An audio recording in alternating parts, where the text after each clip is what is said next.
The following podcast is brought to you by the Johners Podcasting Network, found exclusively at WrestlingWithJohners.com.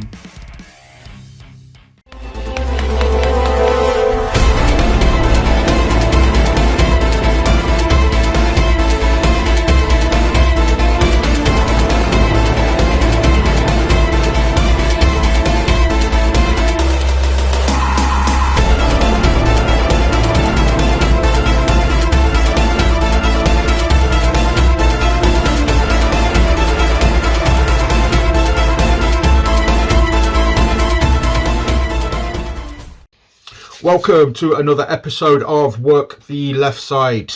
Today's episode, I am talking to Sugar Dunkerton. Awesome guy. If you watched the midweek message, I gave you the heads up of what to expect on this episode. So sit back, relax, enjoy. Obviously, hit notify, hit subscribe, go follow us on Twitter, search Work the Left Side on Facebook, join the group. Engage in just general chit chat about wrestling. So go enjoy, watch, subscribe, hit notify, join group, do what you got to do, and leave us a comment. Let us know what you thought to the Dunkerton interview, what you guys want to see next. That's it really. So enjoy. Adios. Welcome to Work the Left Side. I'm legitimately happy to introduce to you the guest for this week, which is Mr. Sugar Dunkerton. Sugar Dunkerton. I'll edit that out. So this is Sugar Dunkerton. How you doing, man? You all right? Dude, there's so much confusion around my name anyway. It's fine. So you got Suge D for short, which is like, you know, it's like if somebody's like call me Carl instead of Charles, you know, like it's one of those numbers. But like, you got Suge D, you got Sugar Dunkerton, then you got the sect where it's like, you know, Pineapple Pete. It's whatever. Just I just asked that the check cash. That's all I ask. So whatever comes in the right day. Just as long as the check cash is okay. How you doing, man? Anyway, you all right? I'm very good. I'm living, man. Like a lot going on. Yeah, no, definitely. I mean, obviously, it kind of looks like normality is around the corner. So, you know, promotions are getting back up and running again. Hopefully your diary's filling up. And got work heading. Like you kind of have to make it normal. Like I was in a weird situation kind of anyway around pandemic time because you know, you get back from England around the time that I did. And then I was supposed to have had a shot on NWA. Me and you, we got our mutual friend. Yeah, me and you, we've got our mutual friend Sean Only. And he's one of the few people actually that knew about that. Cause he knew I watched Power religiously, and then I got the call about that, and I was like, dude, I was like, I think something's about to pop off here and everything like that. So of course, you know, he was ecstatic, and I appreciate him. Shout out to him. He's one of my dearest friends over on that side. I know a mutual between you and I. So I was supposed to go back, and then that week that I would have been back, I would have got my shot there. And I got the call literally a day after I landed, and I was told you could probably guess who, but it was a certain rat in a cage. Despite all his age, despite all his rage, he looked at it and he was like, no, and then he just scratched my name from the list, and then that was that. After I went through like every hoop there was to go through in terms of like, okay, this that like everybody okayed it. It got to him for the final talent list, and he was like, nope, and he scratched it. So I was feeling really weird, feeling really bad, because I was thinking that could have been something huge for me. And I had my match with Alex Shelley, and then that's what made me decide, okay, let's go a little further and see where we can go. Wasn't a bad stay, but I planned on coming back over to y'all's side when Mania Week was over. And as you know, Mania Week never happened. You know, because the panorama came around, you know, and I guess I just got left in a weird position because, you know, you're watching all your dates fall off the calendar, you know, when all that's said and done. Like, I know you've seen Kill Bill, right? Yeah. Okay. So you remember the part where old dude's got the hold on, I'm about to do an illustration. You remember when old dude is at the strip club in Kill Bill 2, and he's talking about what days, he's like, what days are you working? Like yeah, he's like, you working the 6th? No, you're not. Like you work 7?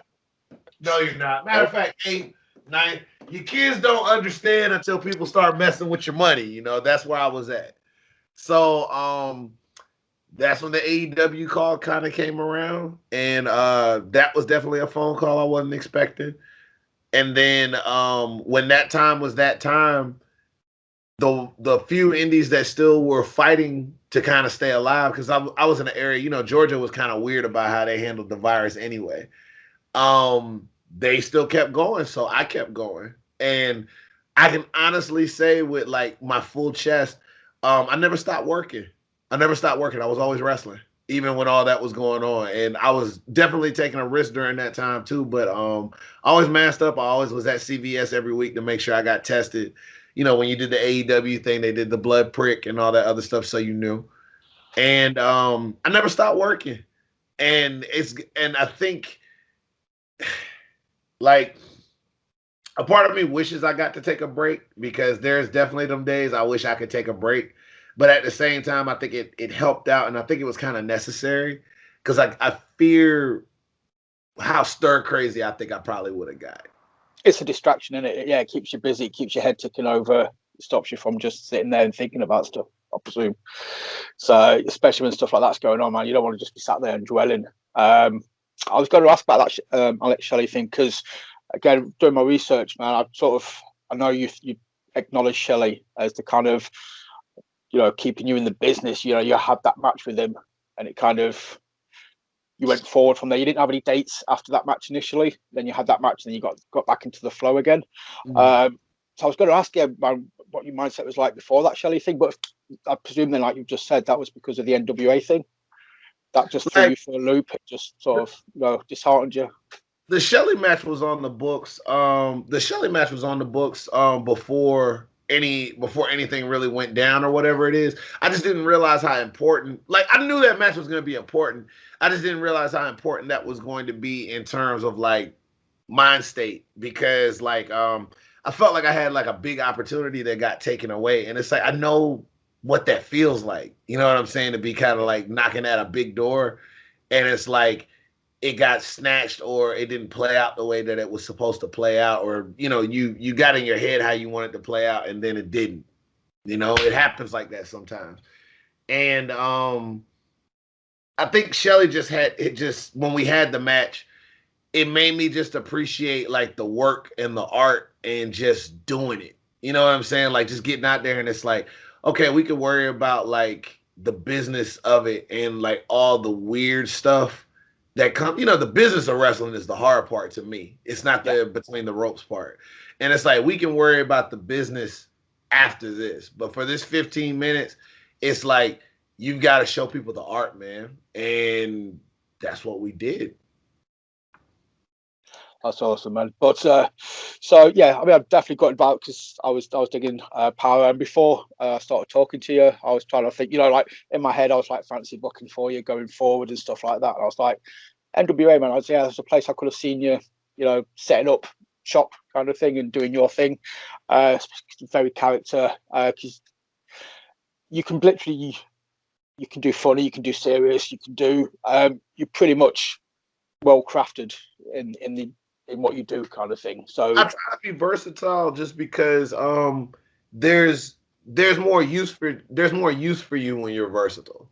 Yeah. Like some people are really good at that one area in their craft, and there's nothing wrong with that. You know what I'm saying? But like I've found in professional wrestling, like if you get put in a box, it can be very hard to try to break through that box. I mean, we see it in acting all the time, sometimes where it's like you get to be such a good comedian. If you're not at your highest level of comedian, even when you are at your highest level of comedian, people just, that's all they want to see you do, or they think that's all you can do.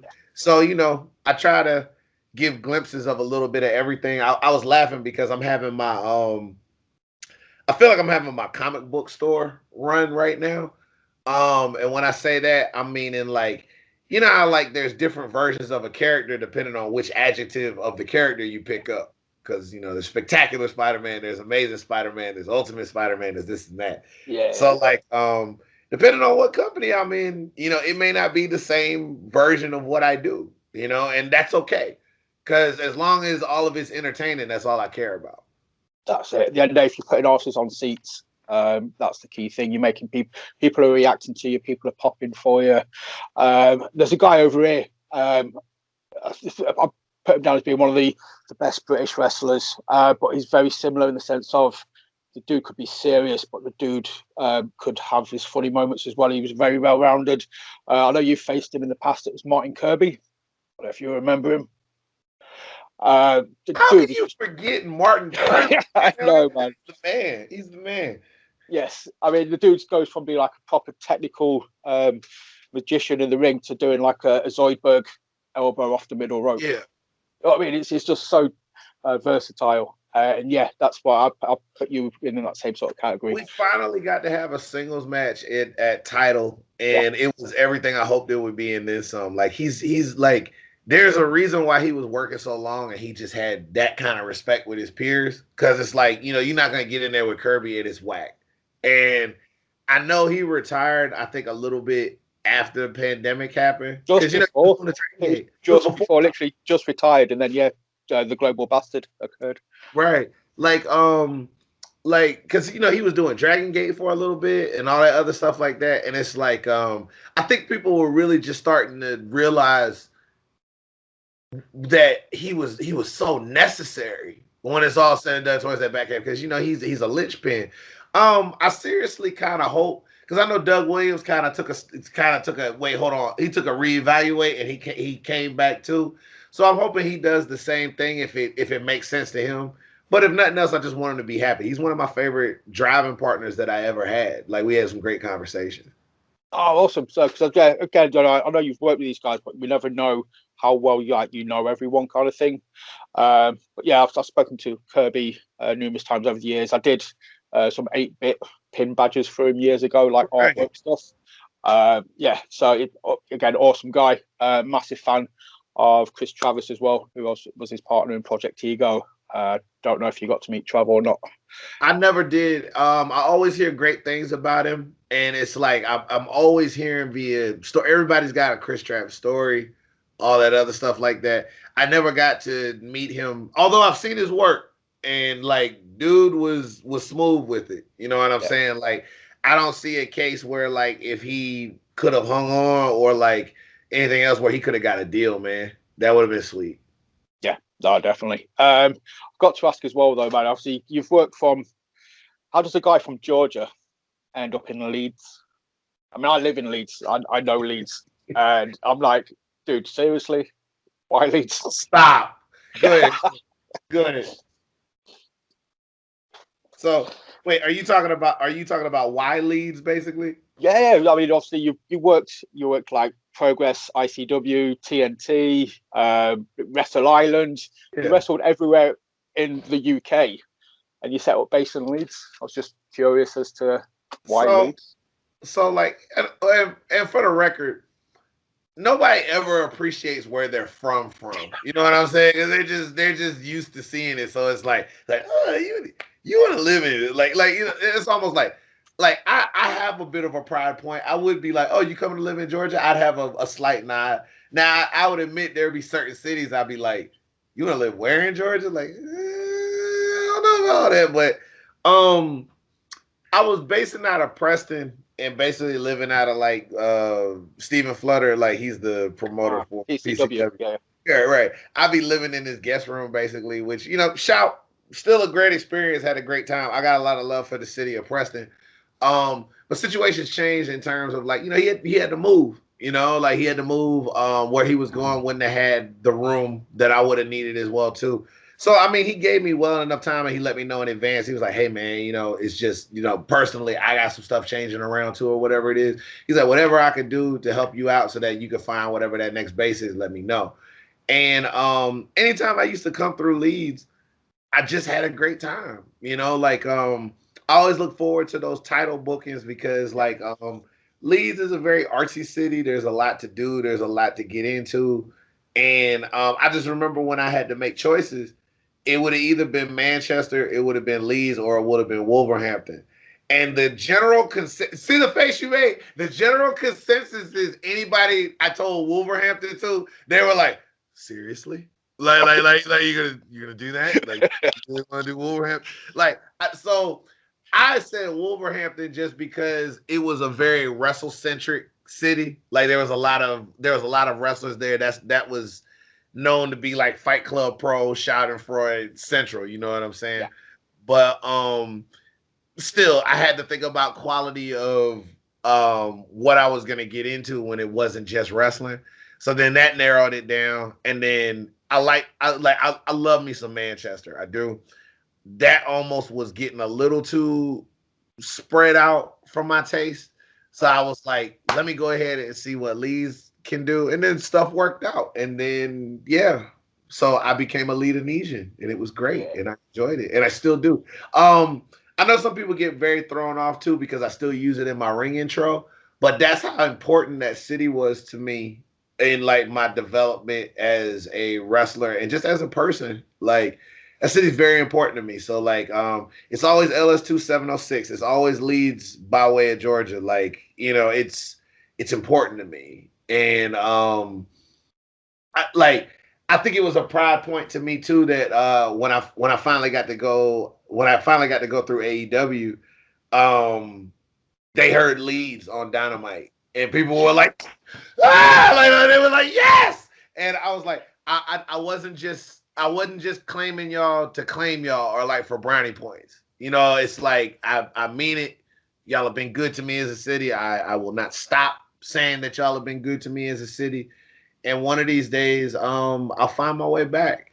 It's just I got to figure out what's going on with this travel stuff, man. And then, you know, hopefully we'll add more to the legend when it's all said and done. Now, one of the most miserable times of my life was when I think they changed ring announcers on AEW.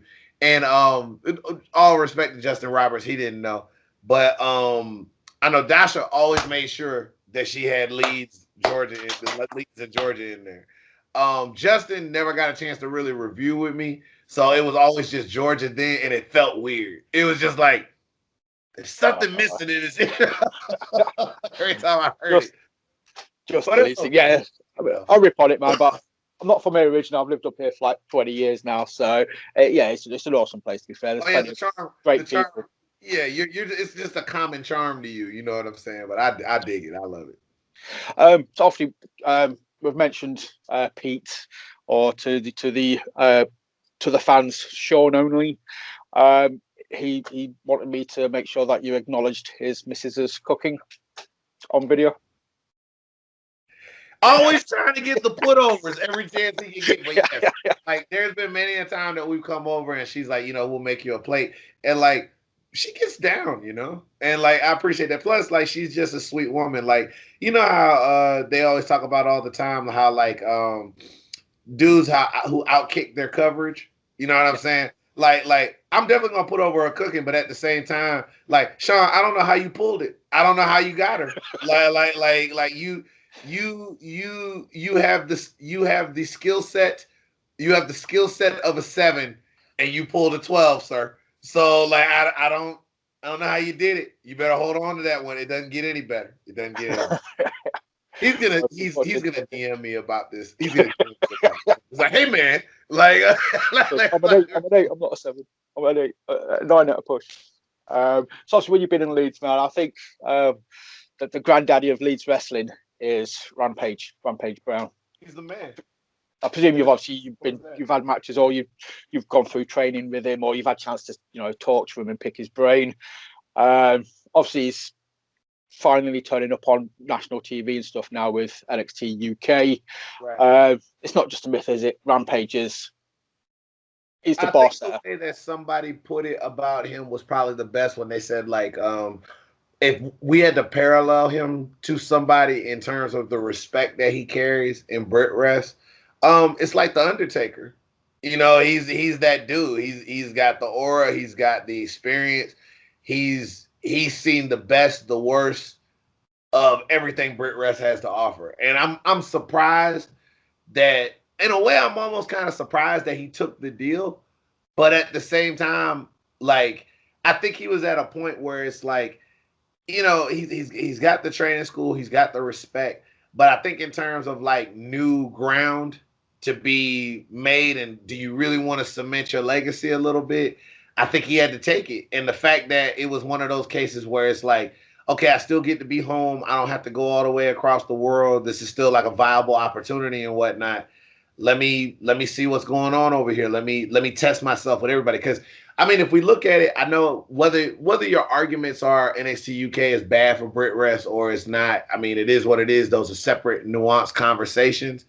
There's no denying that they've compiled a lot of best of the best. Like there's still some people missing, but that's with anybody.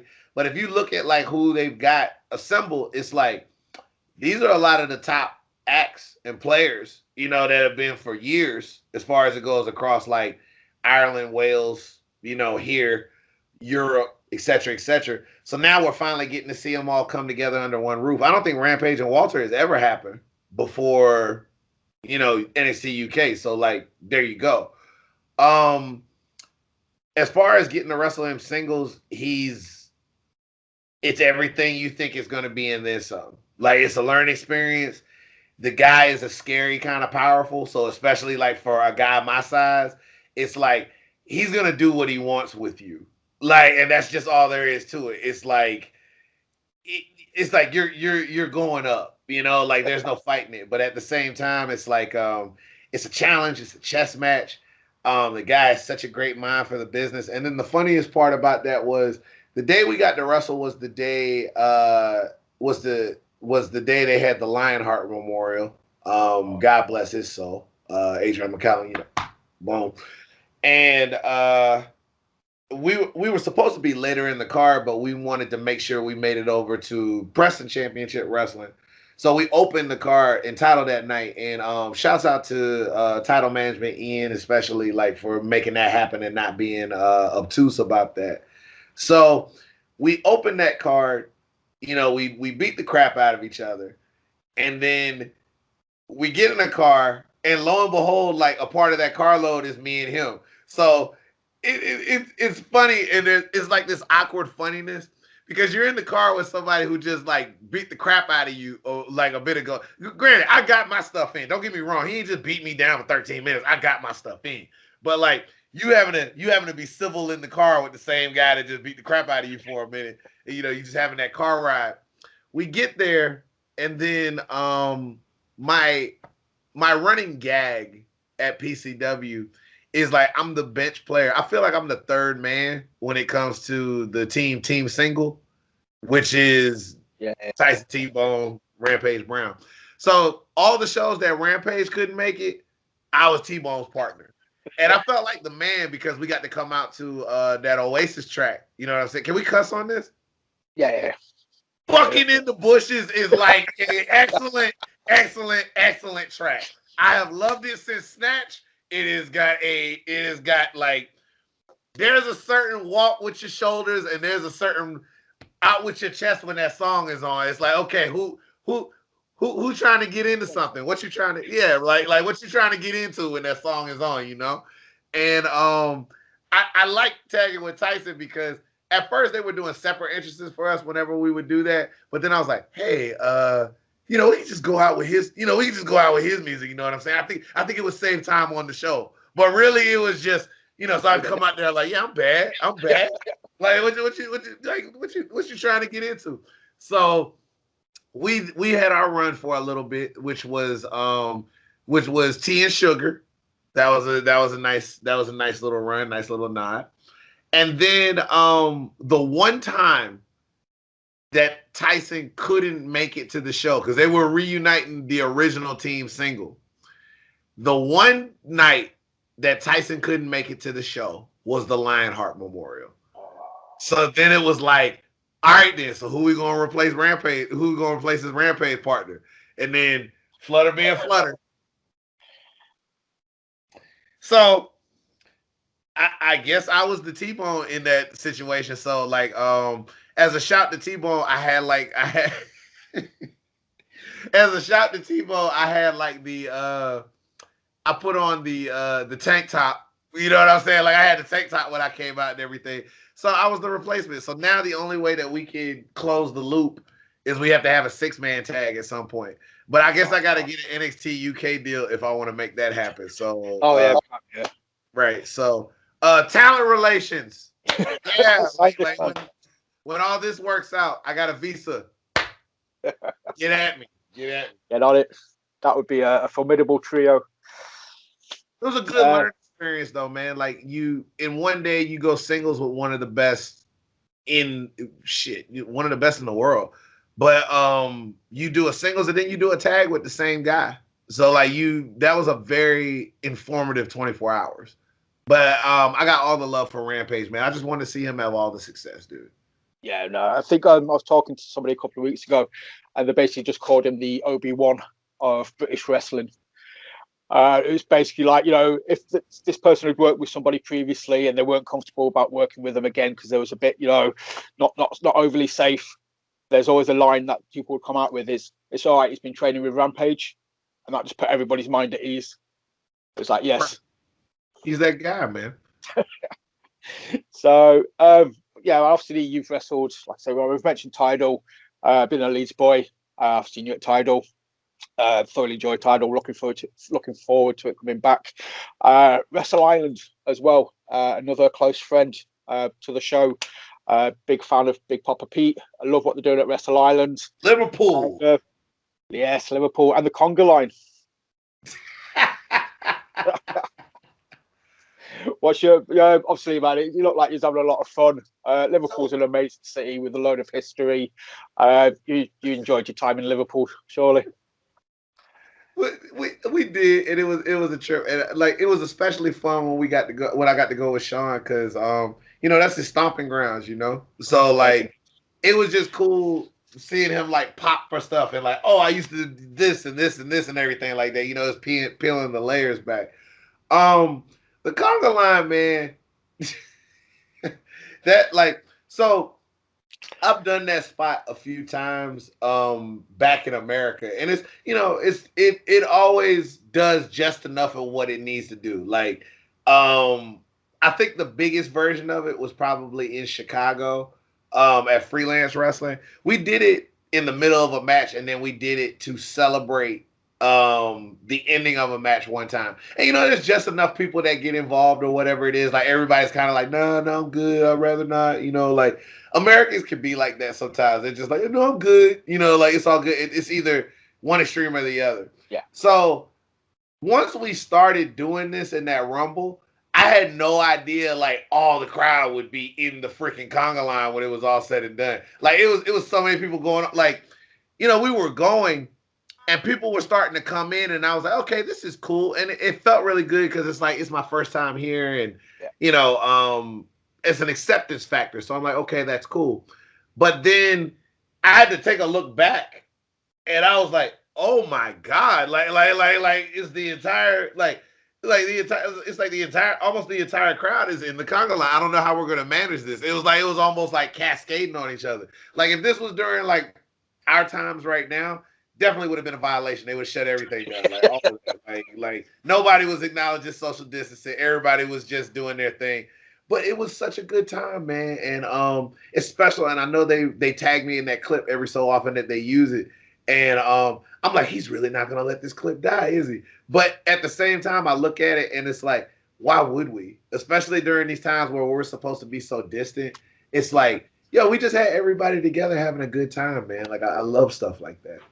It puts a smile on people's faces, and that's amazing. And you can go out there and you can put a smile on people's faces. That's it, man. You can go home happy. Surely, the fans were loving it. Like I said, I see comments, like on the Wrestle Island posts every now and again, and anytime like you're brought up, seriously, like the fans have got nothing but love. Your name's always said really positively or mentioned really positively in the comments. So yeah, man, you definitely left a mark there, and I think they'll definitely be looking forward to having you back in the future. Right. That's the biggest thing kind of about it. It's like I've definitely been in contact with a lot of people, and I still ask about people when it's all said and done. And I mean, the biggest thing is just, I've waited this long, so I guess I'm waiting a little longer. But it's just finding out how things carry over and how things rebuild from there. What is it? It's supposed to be June when y'all are like fully able to just fly free, possibly. June, July, I think. I know there's a lot of promotions over here, sort of prompting July, August time. I think some of them are playing it safe and doing it as August. Yeah. And I think we've got some talent coming over for some shows in August, kind of thing. There's a show called Wrestle Carnival, which is a new one. They're making their Gary, yeah. Yeah, Mr. Ward. Yeah, he's doing his debut show in August. So I think that's the guideline. I know Pete's not announced anything yet because he wants everything 100%. So yeah, I'd say June, July time is when hopefully people can come over, people can go the other way, and we get that. We just get normality back again, man. I keep stressing that word, but that's what it's going to feel like. It's just going to feel like you said. Well, we'll just write this last year off. I know you've said that before. If there's ever a case to write 1 year off, 2020 is the year to write off. It just never happened. Oh no, it happened. Like I laugh with people about it. It's like it definitely happened. It's like it definitely charged. I know some people are like, if you take away the pandemic years, technically we should be a year younger and all that other stuff like that. No, life didn't get the memo, man. Like it still marched on. Man, I was just not going to be an extra year older this year. I was going to try and keep myself young as an extra year possible. Obviously, title wrestle. You did the conga line. I've got to ask. Obviously, you've wrestled at ICW as well, up in Scotland. Yes. Really, really different experience, man. Like really. That's what I was about to ask. It's like the British ECW. That's the only thing I can liken it to, with the crowd and that kind of intensity. They definitely got some. They definitely they definitely got a vocalness to them. So it's like if they're liking it, they're gonna let you know. If they're hating it, they're gonna let you know. And like getting a chance to go to Discovery and like Reckless Intent and all that other stuff while I was up there, you just get to see like a lot of stuff that's going on, and it's like it's I guess it's kind of that thing too where kind of like in America, everybody's sitting down there like, well, a crowd's a crowd, and like at the end of the day, if you really know how to work a crowd, you can make them or take them in places that you want them to go. But at the same time, they got different sensibilities and different ways they react to stuff. You get certain crowds that are just a little bit more like they're quiet, they're waiting to be engaged, and then they come along for the ride with you. But ICW, they know they're the show. Like the crowd knows they're the show too. So it's like they're gonna act up, and it's like, give us something to work with. You know what I'm saying? And we'll do that. And it's definitely a trip. I'd definitely love to be able to come back and do some more stuff with them too. And the only reason I didn't get to come back to do Square Go with them is and it's unfortunate it happened, but I definitely had that conversation with them, and there was definitely something I wanted to cross off my checklist. I did ICW, but I had never done Progress before. And I had to cross that off my checklist. And they both came up off the same date. Dallas was really good about it, and hopefully, coming back through, things will work themselves out. But I would have felt foolish if I didn't try to at least do Progress, while the opportunity was offered. Yeah, and it was a big show as well, wasn't it? It was like, you had so much talent within that show, so it was just to be a part of that. I can imagine the buzz. It was just like electrifying, backstage kind of thing. Right. So, just trying to figure it out and everything to that effect. And I know a lot has definitely changed because what ICW and Progress, they're both on the network now, yeah? Yes. Yeah. Yeah. So I was speaking to a female wrestler called Molly Spartan a few weeks ago. Sweetheart. Love her. Yes. Yes. She was on about because one of her matches is now on the network. And we was talking about it, and it's just really surreal, for this young girl from Scotland to, for one of the matches, to be on the network. And it was just like, it was just awesome kind of thing. So these guys all over the shop are getting seen, which I suppose is what's key for the business and for you guys as well. That's got to be the end goal, is to get as many eyes on you as possible. Right. It helps you progress. Going forward, man, I mean, obviously, we've talked about we mentioned NWA. I was going to mention that at some point as a future endeavor, whether that happens now or not. What's your goals? What are you striving for? When over the next 12 months or so. So I just wanted to make sure. You got the full thought out. So the AEW shot was definitely like a big learning experience as far as it goes, because like for as long as I've been wrestling and everything like that, and I think for anybody that pays attention to my social media, I'm big on like hashtag journeyman. I think the term doesn't get the love that it should, but it's not the territory days anymore, so I guess it's hard for it too. But I really dug my heels in on that term, especially after Tracy Smothers died. Tracy Smothers is such an important fabric to independent wrestling, especially in the Americas. And I guess the thing that I'm getting at and how it ties it all together is with the AEW thing.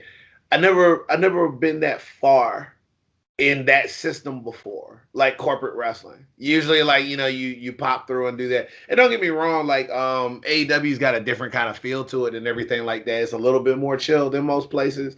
But don't get me wrong, it's like TV corporate wrestling is still TV corporate wrestling. Like suit and tie wrestling at a point. So I've never been that far. So you see things, you learn things. You see how certain things work and everything like that. So, and I always was on a basis in my mind of like, this, it literally can be a text message and then that's it. So, the time was the time, and it actually worked itself out because I got a chance to really hit the pavement again as far as the indies go. And I know that sounds weird because it's like you've been on the indies for like the longest time. Like, it changes, it's constantly evolving. So, as I was kind of working that pavement a little bit more, and as you can see, I'm working it a ton more now. I got to the thought process of we got to worry about the art and the work first. I know a lot of people get into this whole habit of like, well, I got to get signed here, or I got to end up here, or I got to do this, or I got to do that. I watched a Denzel Washington interview one time, and he was talking about just acting as a whole. And in a lot of cases, he's like, more people want to be known than be good. You get what I'm saying? And it's like, he's like, because in acting, the thing that they get in it sometimes is when they look at your stuff, it's like, it's not how many things that you were in. Were any of them any good? Did any of them make money? Because that's usually your resume at the end of the day. That's your benchmark in it, yeah. Right. And sometimes it ain't even always about if it made money or not. Was it any good? We could worry about the marketing of the next thing later. Was it any good? So I've made it a point, and I think like it was definitely a pride point, especially with the time that I was doing in England. Let's just worry about being good. And the thing is, the more and more and more I focused on, let's just worry about being good. If you give me something, I'm going to make it good. I'm going to elevate the material. If you give me this, I'm going to elevate the material. Then more and more stuff started popping. It was doing that anyway before AEW. But then I really got into my heels about, okay, let's go ahead and do this. There are indie guys that were making very, very, very, very good money before they ever got signed. So if I ever get back into that position, and not saying that I don't want another shot at TV, because I do, and I don't care who it's with, if it makes sense, I would love another shot at TV. But for the time being, I really want to be a journeyman that people know. It's like, if we see him on the card or he shows up in our city, he's good. It doesn't matter if he speaks the language. It doesn't matter if he doesn't know what's going on, if it's a debut or if he's back for the 10th time. It's like, Suge is good. Like, he's got it together. I just came from a weekend where one of my opponents is a great potential indie talent in Pretty Boy Smooth.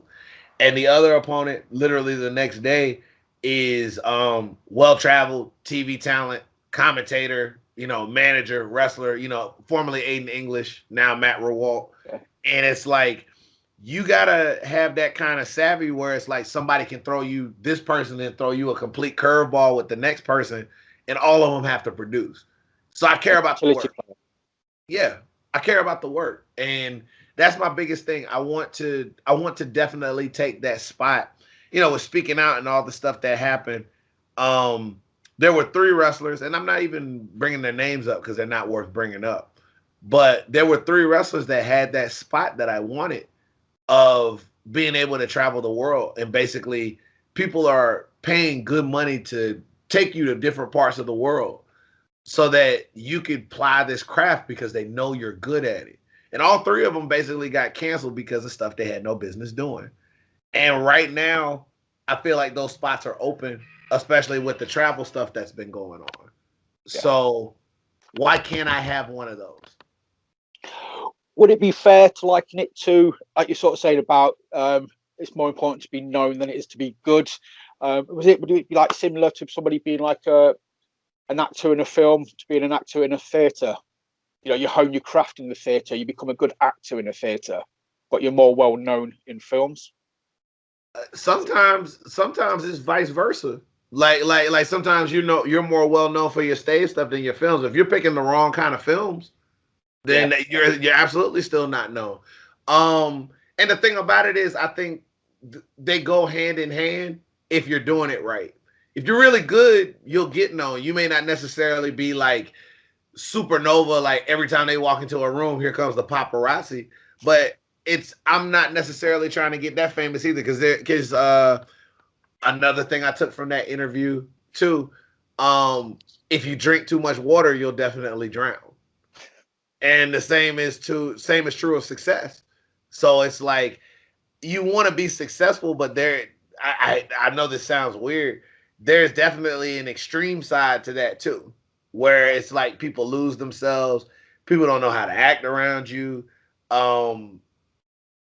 It gets weird about how the rules apply, and sometimes they absolutely do need to apply. And the thing about it is, I just want to be good at what it is that I do. I want to affect positive change. I want to be in those. I want to be one of those cases where like I left the business better than I found it. I love mentoring people. I love giving good advice. I love the art of this shit, man, and that's what I care about. I thought I saw a clip of you and Mark Adams. Obviously around the Preston area. You were taking questions from fans, and I think you both kind of agreed upon wrestling is one of those things where it doesn't matter who you are, what else you're into, what your heritage is, anything like that. It's the one thing that connects everyone. If you're a wrestling fan, it doesn't matter about like anything else. Everybody comes together, and I think that's one of the coolest things about wrestling. But yeah, it's. I don't know if you agree with that. I think, obviously, I think when it's done properly, that's exactly how it's supposed to be. And I think America is still kind of having an identity crisis with that, because we're starting to have like and I'm seeing it over in UK in terms of like this next point I'm making, not the previous point, but I'll connect them. I tend to do that. Like in America, we're seeing like a scene for like the LGBTQ plus sect, and it's really starting to blow up. But there's still people that are still resistant to that idea, and especially because people are getting more vocal about the fact that like we've seen like just what kind of talent and what kind of draws LGBTQ talent have, black talent, in other places of color. It's like if your card isn't thinking to work them in just to work them in, what are we, and not like in a token spot, just like what's the best card that we could possibly work together, and it doesn't bring up a few of these names, then what are we doing? And America's still having a crisis with that right now. I think England was the first place where I was kind of seeing where it was like, okay, they kind of get it without having to be told, and the fans get it too. It's like they're not gonna not come to a show just because like, oh, it's too many black people on the show, or like, it's like, like I don't really roll with that gay stuff or whatever it is. Like they don't really care. It's like we came to have a good time. Let's just go ahead and do this. And I think my title run at Title really kind of put that in perspective to me, because it's like, they've barely gotten a chance to know me, but they've been getting to know me. And that time is special to me because we literally were growing and getting to know each other as like more than just a crowd and a performer basis, but like as a family as that time went on. And I'd really get upset when it was time to go home. And that's why like I would make the speeches that I did before I went. And I'd want them to know, I promise you I'll be back. I promise you I'll be back. I'm coming back. And even the way to how Ian books and just the fact that like this is a guy who literally is like, I just think this would be cool to see. And it didn't matter that it was like, okay, most of my champions are black, or this person is recognized as openly gay, or this is going on, or a woman's wrestling a man, or this, that, and the third. It didn't matter. And I think there needs to be more of that. And I think you see it more on the Brit Rest side of how it should be done, where it's not even something you think about. It just is. Versus as big and as long as it's been going on in America, we're still having to qualify and quantify that. And it's like, gotta get over it. Like this is how things are changing. So yeah. Yeah, no, well, it's nice to sort of know that Brit Rest is sort of recognised as being a little bit, advanced in that sense. Because, like I say, I've never, as a fan, it's never been something that I've ever thought of in the sense of it's anything that sort of matters, as in like it should deter anyone from booking anything, especially like you say with Tidal. Ian, I've always enjoyed the Tidal shows. They always kind of had the good balance as well of a few exhibition matches, but they always had the storylines going through the shows as well. He's a madman, but I love it. Yeah. But yeah, that's another thing as well. As what we found, as what me and Pete talked about a lot was moments in wrestling. Obviously being more important, than just spots. It's always good to have the balance, but it's the moments you remember, sort of like going forward, things like that. Obviously, you say you can work. You're Mr. Diversity, man. You can like work like any style and like within a character. Moments within wrestling. What would you say?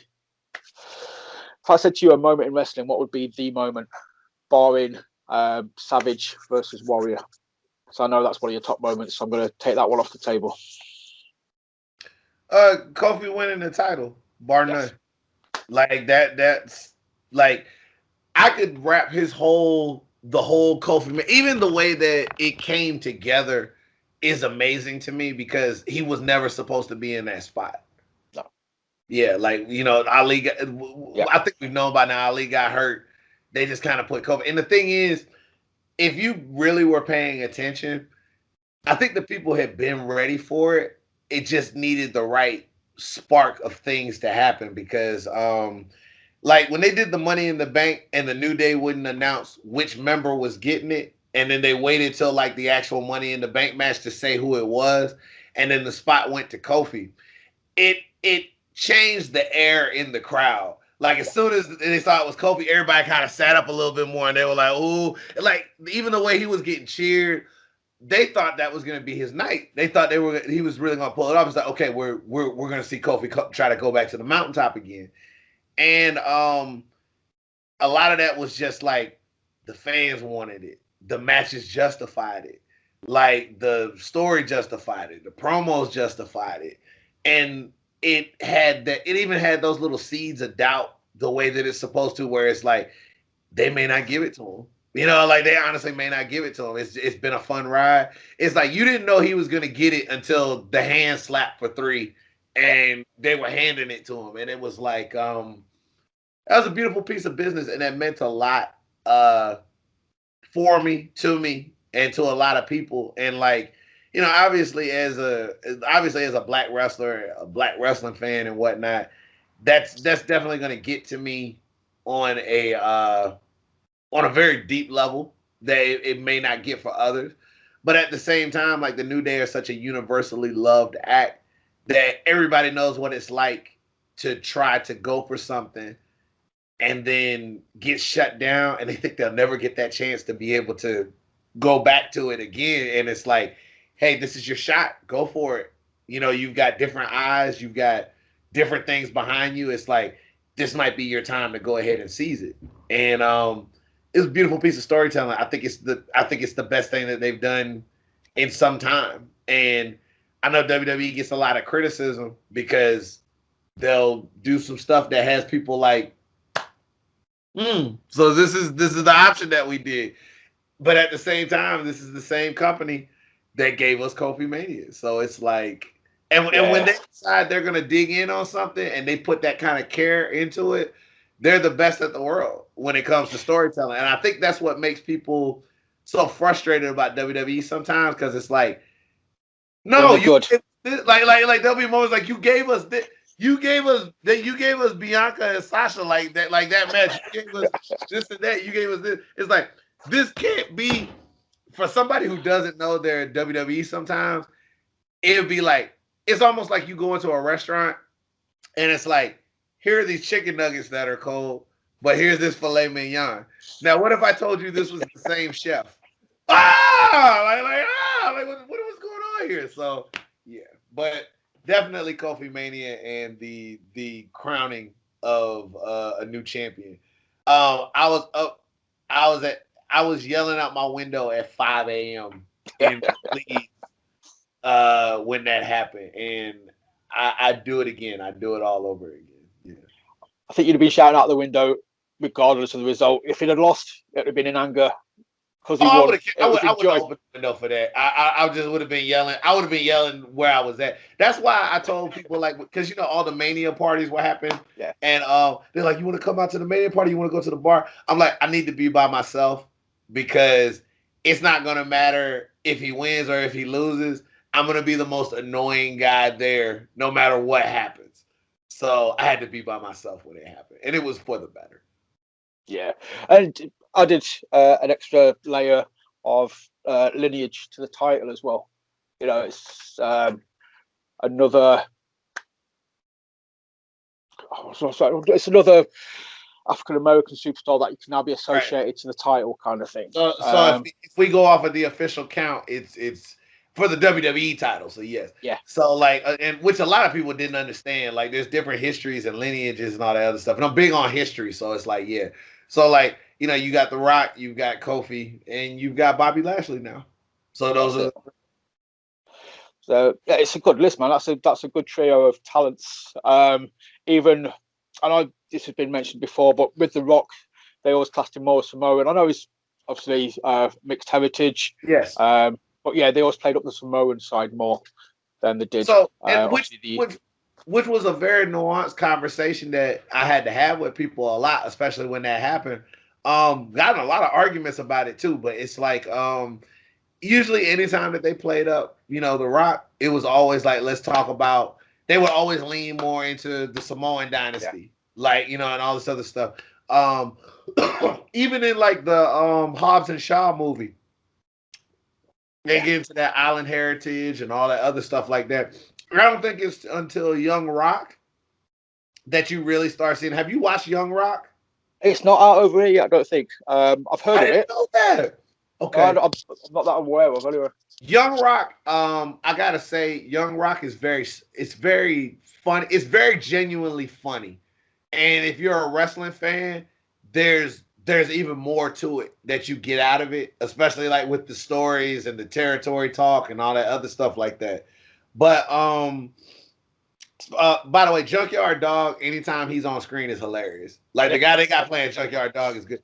There's a bit where he's talking about changing his gimmick to the Penthouse Dog, and that thing is like hilarious. He's like, why I always got to be from the Junkyard, man? He's like, why I can't be from the Penthouse? And he started talking about that. It's great. It's wonderful. But Young Rock really starts to get into more of his relationship, not just as an Islander, but also as a black guy as well too, which is great. Like finally we're having these conversations, like we're talking about it. Yeah. And I think he had to clarify that, and they had to get into it a little bit more. And even WWE was a little weird sometimes, I think, about like bringing it up. So once they finally just decided, okay, here it is, and then they did that graphic to officially show that, like, you got The Rock, you got Kofi, you got Bobby. Okay, I'm good. Because the thing is, when we tried to have that argument back in the day as fans about, hey, our first black champion was The Rock, constantly would get argued down about the fact that like, no, he's Samoan, he's biracial, yada yada. That shouldn't count. So as a black wrestling fan, you stop talking about it. You get in so many arguments about it, you don't even want to talk about it no more because it's like okay, whatever. You're right. Whatever. We're letting it go.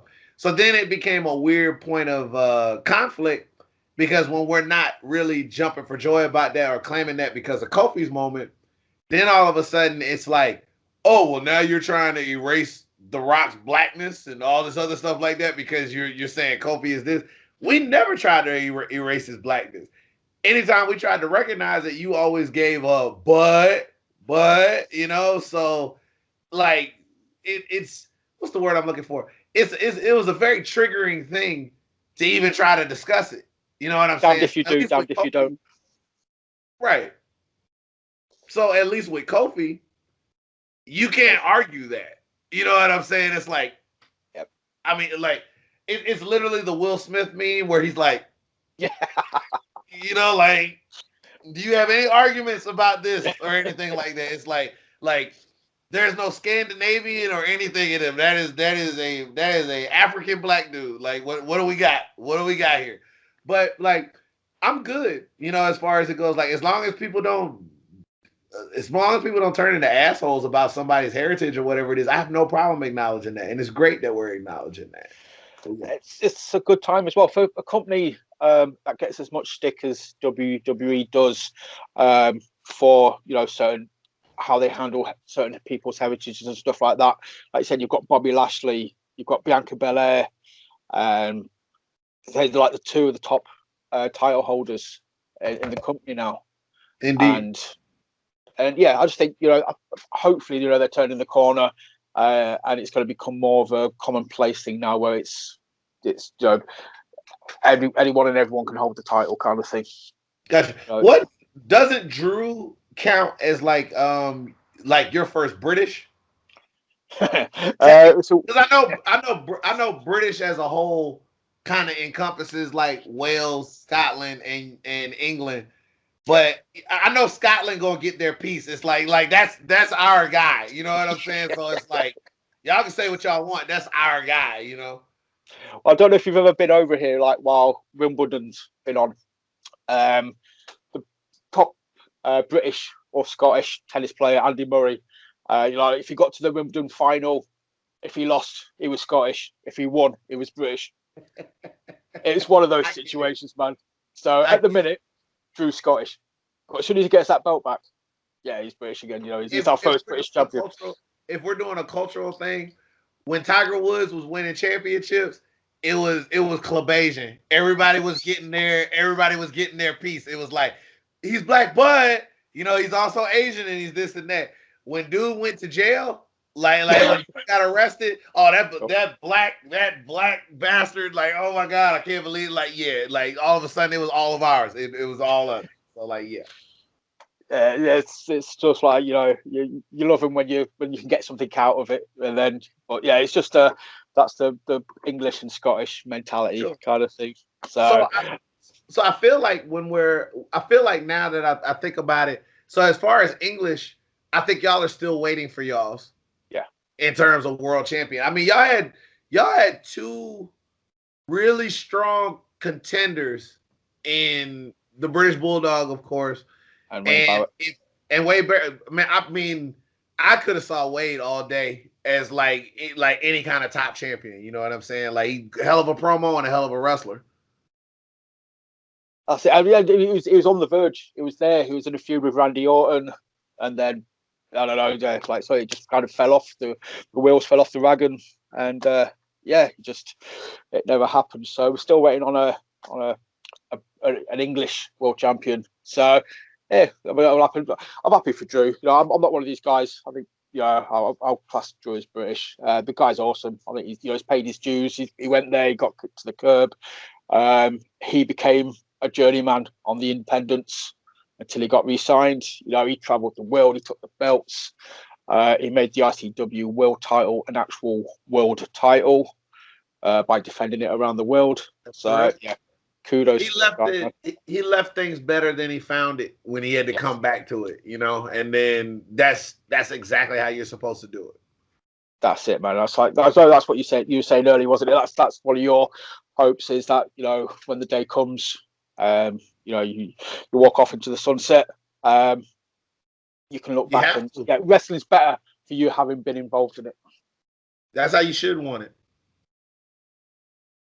So I'm going to quickly discuss, because I know based on previous interviews, you're a movie buff, man. You love your films. I do love to sidebar away from wrestling occasionally, especially when I know guys are interested in other stuff.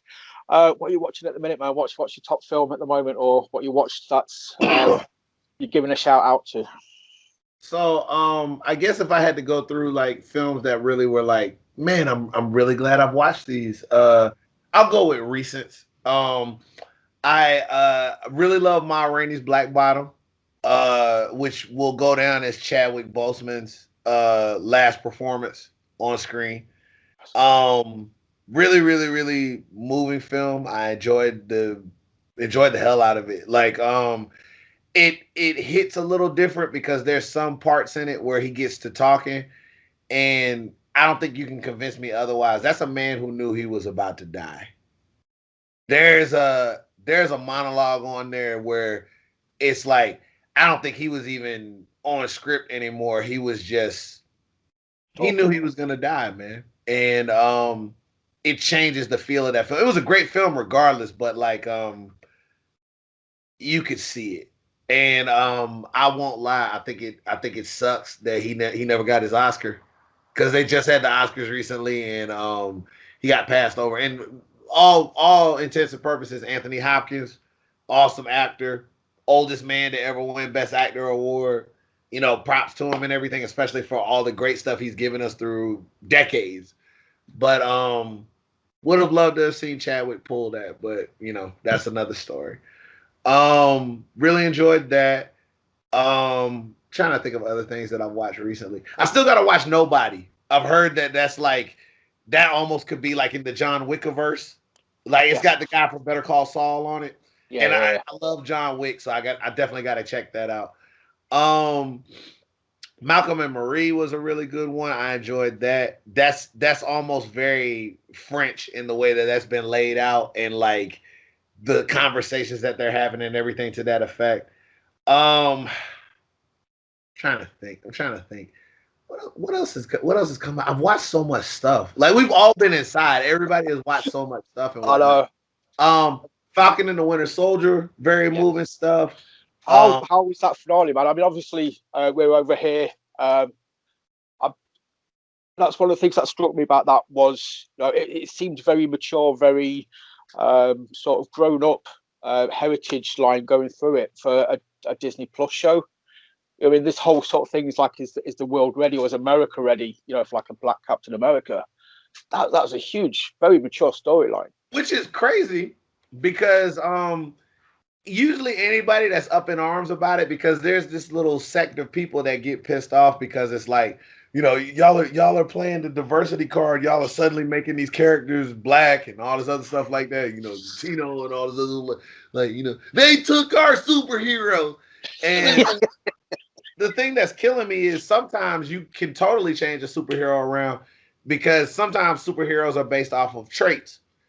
Other times superheroes are based off of where they come from, what they look like, etc., etc. So there's some things you can't change. They're absolutes. Like, for instance, Nick Fury did a complete flip around when they did the Samuel Jackson version of it. From Hasselhoff to right. Sam Jackson. And the comics basically, they said it. Like, with the ultimate version of Nick Fury, they made him look like Samuel Jackson because they wanted, if a movie ever got made, Samuel Jackson to play the part. And, lo and behold, everything came together. There's certain times where it's like, what you look like doesn't matter as long as the traits are the same. Now, like, for the people who made that argument about Black Panther, no, he has to be of that heritage, and there's a reason why. Like, when you get ready to do this, so people were making them jokes like, okay, well, we just make Black Panther white. That's what we're gonna do. It's like, that in that case doesn't work. Yeah. But like, it is what it is. Like, you know, Crimson Red, for instance, like what was it? Crimson Dynamo. I'm sorry. I'm thinking Omega Red. So like Omega Red or Crimson Dynamo, they're both Russian. So like very hard to find a black Russian. You know, so yeah, I guess I can see that being the case that it is. It's like people get so obtuse sometimes, but all you have to really tell me if you're going to get up in arms about the whole Captain America thing is like, okay, so you just don't read the comics. Like just tell the truth and say you don't read the comics, and go on somewhere, anywhere, but this conversation that we're having right now, because it's already happened. They're just bringing it to you in a different form of media. Like, you know, that's just all there is to it. But the speech that he gave and seeing it, and the fact that the Isaiah Bradley thing got brought up and recognized and told the way that it should have been told. And especially once he starts getting into the bit of like, you know, the senator trying to tell him like, you just wouldn't understand. It's like, I'm a black man in America, you know, with the stars and stripes on. It's like, that whole back half really messed with me a lot, because it's like, it's crazy to see characters like this now that I thought would never make it to screen. Like, it's crazy to see, like, you know, the majesty of Black Panther and like the handling of how he's the new Captain America now and all this other stuff like that. And it's like, you know, I hope to have kids one day. And when I do, like, these are great things that I want to be able to show them. And, you know, it's like, so I got one I'm going to throw at you. Have you ever seen the movie Hustle and Flow? No, I haven't. I've heard of it. I've never watched it though. If you want to see what growing up in the South, especially like in some urban parts of the South, is like, you gotta watch Hustle and Flow.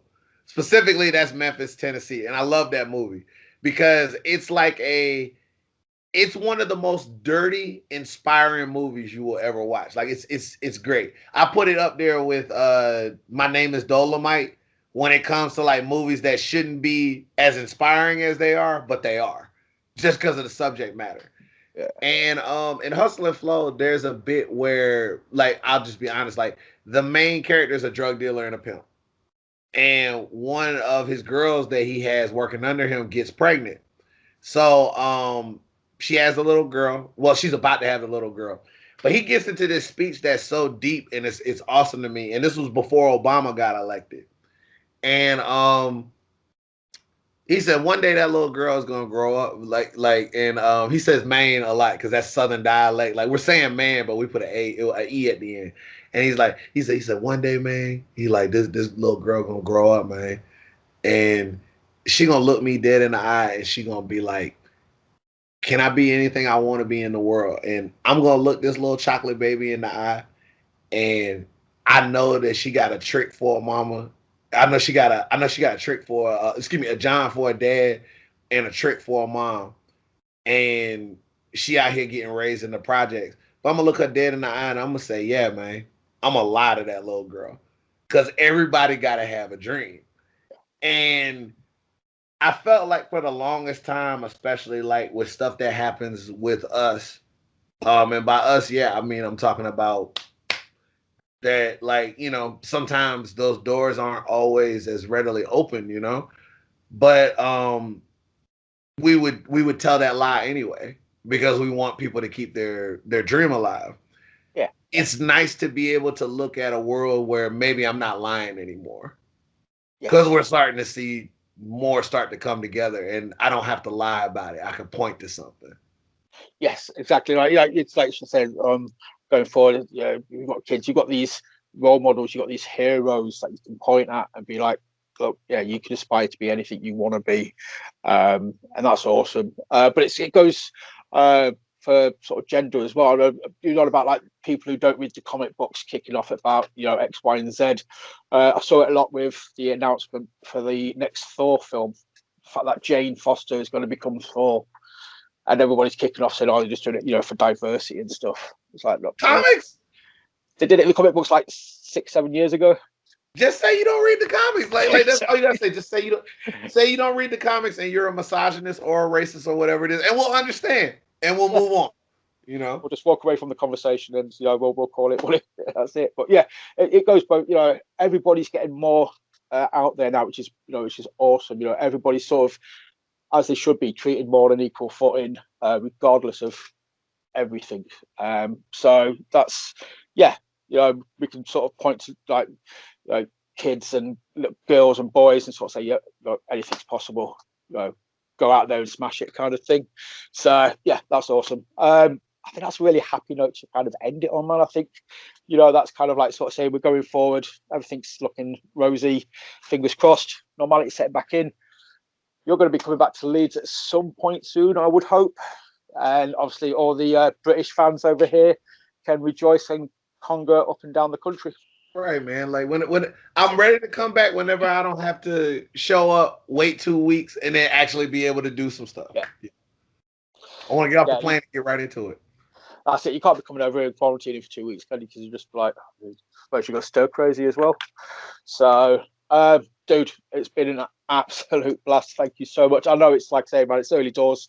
It's probably about 8 o'clock in the morning over there now. 8:30, but like I'm awake now. Like what's the joke I always put is once I splash the water on my face, we're good now. There's no turning back. I mean, obviously, anything you want to go through? Obviously, I'm kind of sort of saying, winding down, but so anything you want to address, anything you want to talk about, anything that you want to get off your chest? I feel like I'm really good. I mean, the main thing at the end of the day is I can't stress enough. I just appreciate anybody that's been supporting me on this wild ride. Like it's been weird, and I joke around all the time. Like when I look at like my cage match .net profile and stuff like that, it looks like the kind of career that somebody had just played like GM mode and they just hit random. And I have like all these random things that are on my list of things that I've done. Like I raced and came in second with Bianca Belair.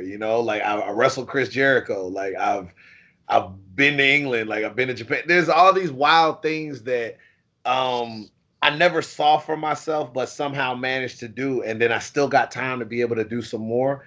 And I just want to see how much further that we can get.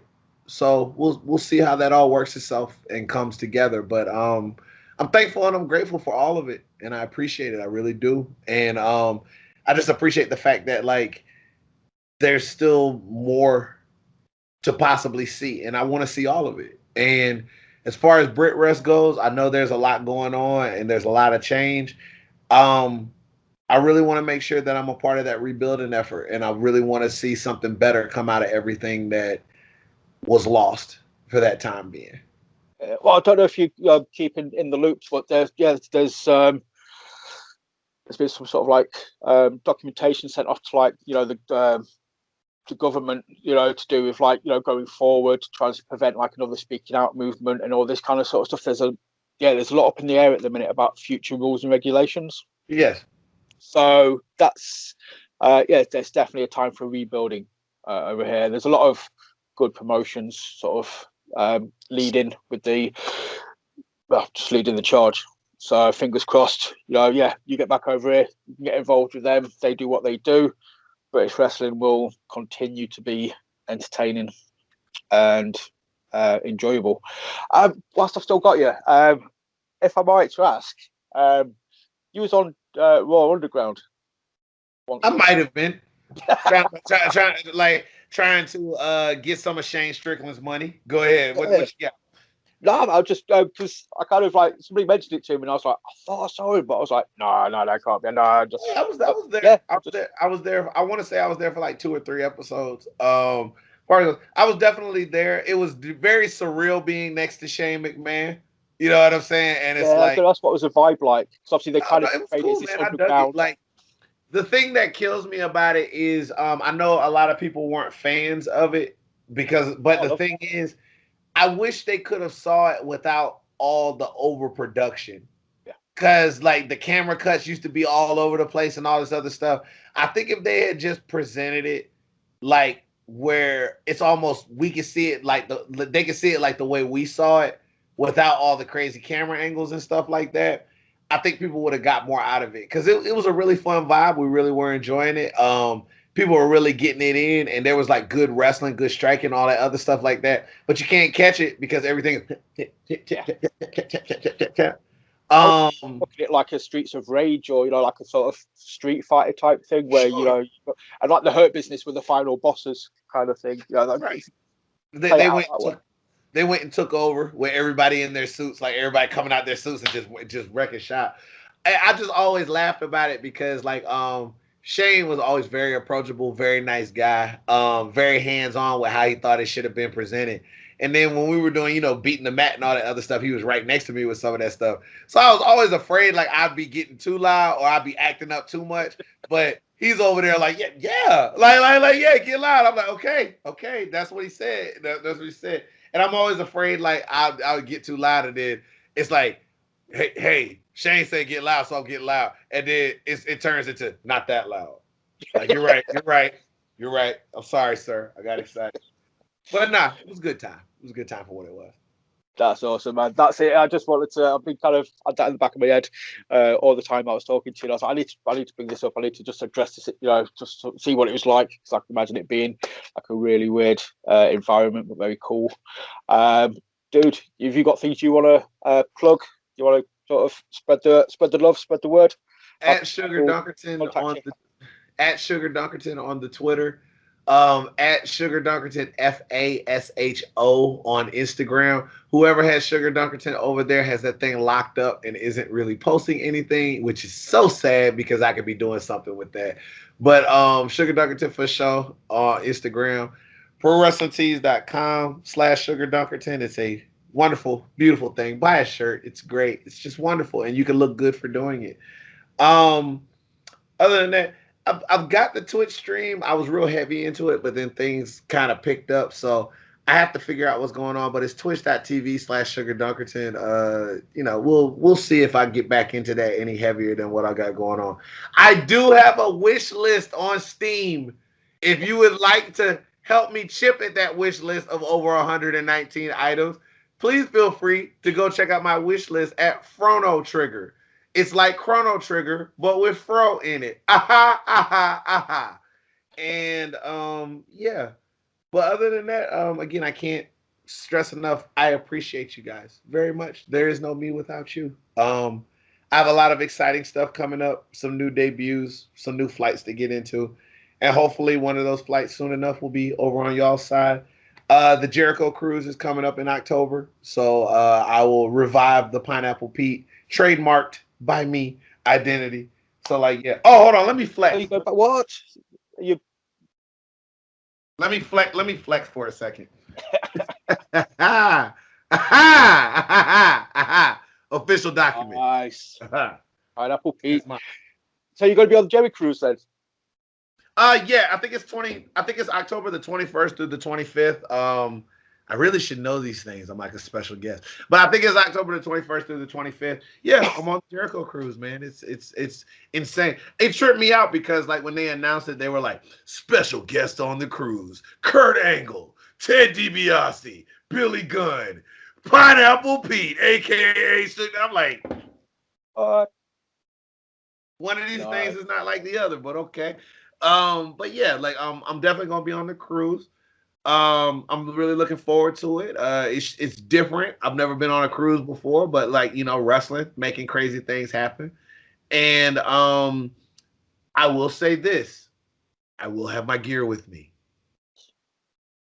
Nice. That's awesome, dude. That is the best note to end on. The fact that we're going to get to see you back again, because obviously the Jerry Cruise, they'll do episodes of Dynamite and stuff filmed from the cruise, so we will get to see you back on TV again, I'm sure. So that's awesome, mate. I'm going to end it there because I don't think we can top that. That's just like the best way to end it. Pineapple Pete is making his return, and this time it's personal. Pete, the Reckoning. Yeah, man, I love it. That's straight to DVD. I dig it. Dude, thank you so much. I generally can't express appreciate. Thank you for giving me your time and just talking to me. It's been an absolute blast, dude. So, well, hopefully I'll see you at Tidal in the non too distant future. Okay. Well, if I wouldn't be coming back over there if it wasn't to try to get back over there too. That's home, so I gotta make it do what it do.